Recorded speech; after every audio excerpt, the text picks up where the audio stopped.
beaucoup parlé de coups de main, de coups de pouce, d'accompagnement tout au long de cette soirée. Et bien là, il s'agit d'un véritable coup de main, mais cette fois-ci, on traverse les frontières. Il s'agit d'un projet, d'un trophée qui va valoriser un projet qui se situe au-delà de nos frontières. Pour en parler bien mieux que moi, j'appelle Camille Moureau, qui est responsable des outils de gestion de l'association Entrepreneurs du Monde.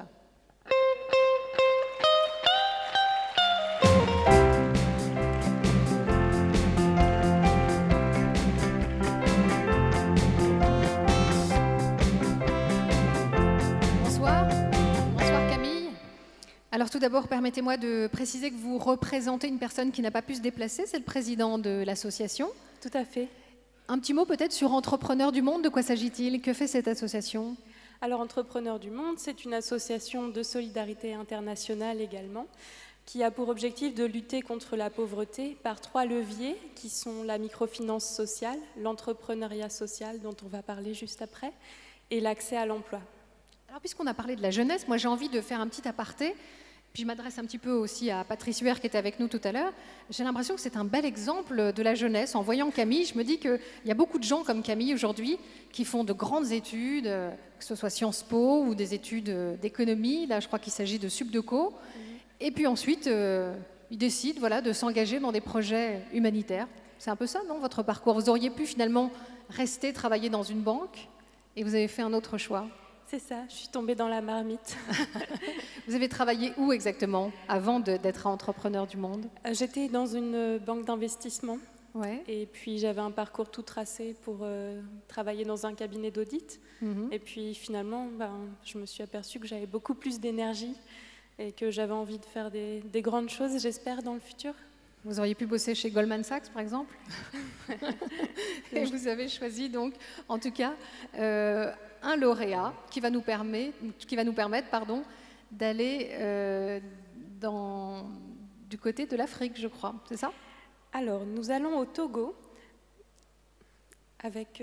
j'ai pas la bonne. Oui, alors je vais donner le nom. Effectivement, c'est pas le bon nom du lauréat. Le lauréat est l'Association pour le développement économique et local, représentée par le Crédit agricole Pyrénées-Gascogne. C'est donc l'association ADEL. Merci beaucoup Camille.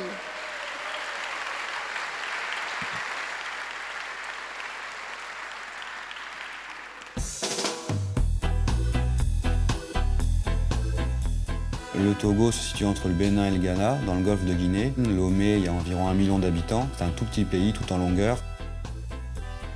Les plastiques sont utilisés en permanence pour tout emballer, voire même on emballe 2-3 fois un aliment. On peut même parfois avoir des tourbillons de plastique avec les vents qui s'élèvent, il y en a dans les arbres. Le pire, c'est que quand on voit les animaux qui les mangent. Ça va également dans la mer, donc c'est ingéré par les poissons. Et derrière, les poissons, c'est nous qui les mangeons. Puis surtout, c'est un fléau sanitaire. C'est quelque chose qui bouche les canalisations, qui empêche donc l'eau de pénétrer et font proliférer les moustiques. Donc derrière les moustiques se cache la malaria, le paludisme.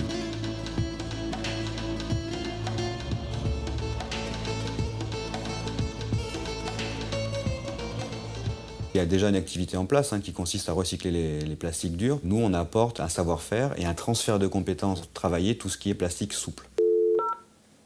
Oui, bonjour Monsieur Badanaro, c'est Monsieur Walter. Ah, bonjour Monsieur Walter. Nous pensons que ça va nous booster et puis passer de la phase expérimentale à une phase vraiment de production de granules. Il s'agit de monter le dossier de subvention, de faire connaître le projet, le procédé, de rencontrer sur place tous les acteurs locaux qui travaillent autour de la gestion des déchets. Ce projet est né principalement au départ d'une amitié forte avec David Château-Gaïtou. On est devenus partenaires sur cette activité puisque j'ai créé une association ici en France. Lui a créé une association au Togo qui nous permet donc de mener de front le projet. C'est une espèce d'économie circulaire. Faire un pavé comme ça, il faut environ 20% de plastique et 80% de sol. Ça a vocation à être mis sur les routes, à paver des cours d'entreprise sur lesquels des camions peuvent rouler. Ça assainit également les rues. Il faut que ces pavés, au final, ne soient pas plus chers qu'un pavé en ciment classique pour que les gens puissent être amenés à les acheter. Et aujourd'hui, c'est quelque chose qui est 6 fois plus résistant qu'un pavé en ciment. Il y a toute l'infrastructure à mettre en place, il y a une presse, il y a tout un procédé, il y a des fours, il y a la gestion des fumées à mettre en place et ça nécessite des fonds. Lomé est en plein essor. Et l'idée, c'est que le procédé essaime à travers le pays.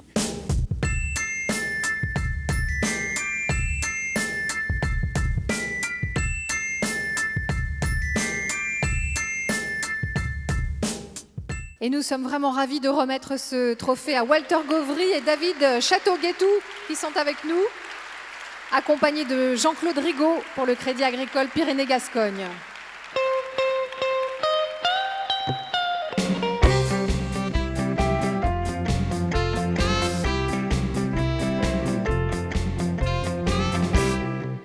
Bravo, c'est vrai qu'on se faisait la réflexion avec Camille, c'est un magnifique projet. Parce que toute personne ayant été en Afrique, on a tous constaté que c'était un véritable fléau, ces sacs en plastique. Et vous avez eu une idée de génie. Bravo. Ouais, oui, absolument. Enfin, l'idée ne vient pas de nous. Hein. Nous, on fait qu'essayer de remettre en place quelque chose qui existe déjà, mais qui mérite d'être développé et surtout amélioré. Jean-Yann disait tout le monde veut sauver la planète, mais personne ne veut descendre les poubelles. Nous, on a décidé de prendre ça à bras-le-corps et descendre les poubelles. Voilà. Donc, je tenais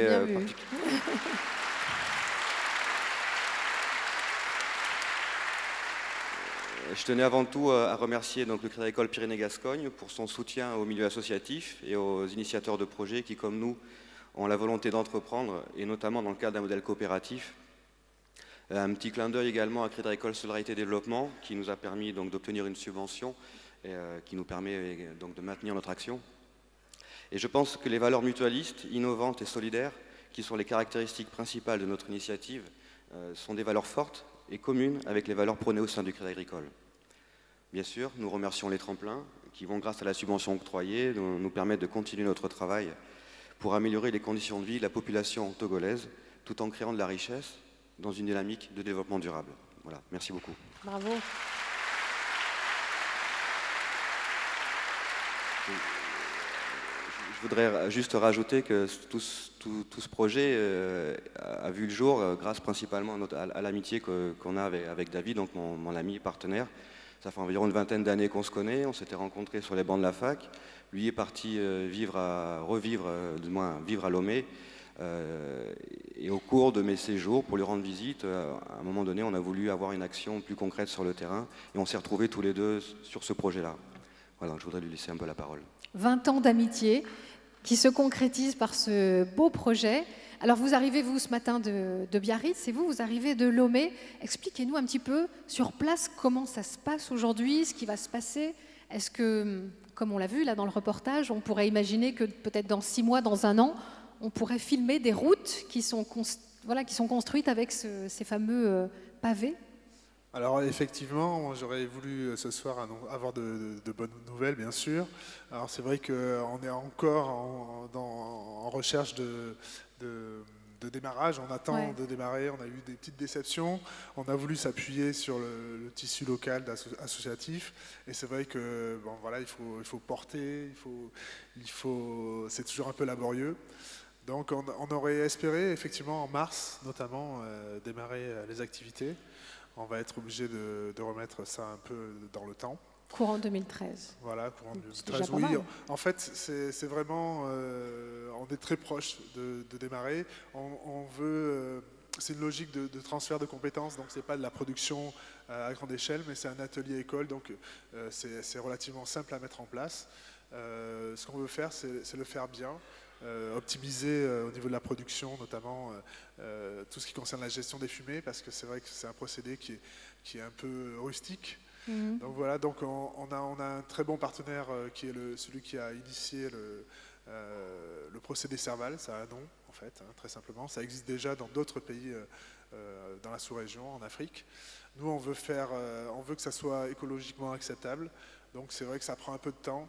À l'occasion de ce séjour en France, à Bruxelles en France, je vais notamment rencontrer une femme qui travaille dans la conception de fours à post-combustion. Voilà, c'est un moyen de mieux gérer ces fumées. C'est toujours pas à pas, c'est un peu laborieux, mais on a très bon espoir. On vous souhaite bonne chance et puis on espère effectivement voir ces routes qui se construisent d'ici quelques mois.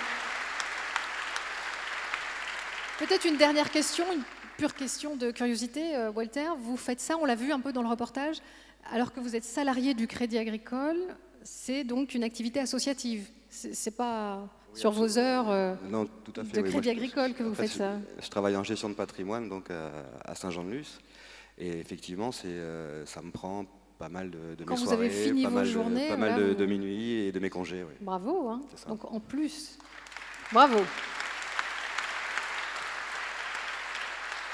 Merci à vous, bravo au Crédit Agricole. Et puis peut-être que là encore, ça donnera d'autres idées à des personnes qui sont dans la salle, hein. Peut-être qu'il y a d'autres salariés qui vont vouloir aussi s'engager, soit directement auprès de vous, vous donner un petit coup de main, soit monter aussi leur association. Bravo. Et je laisse donc Camille faire, elle va vous remettre ce trophée. Bravo.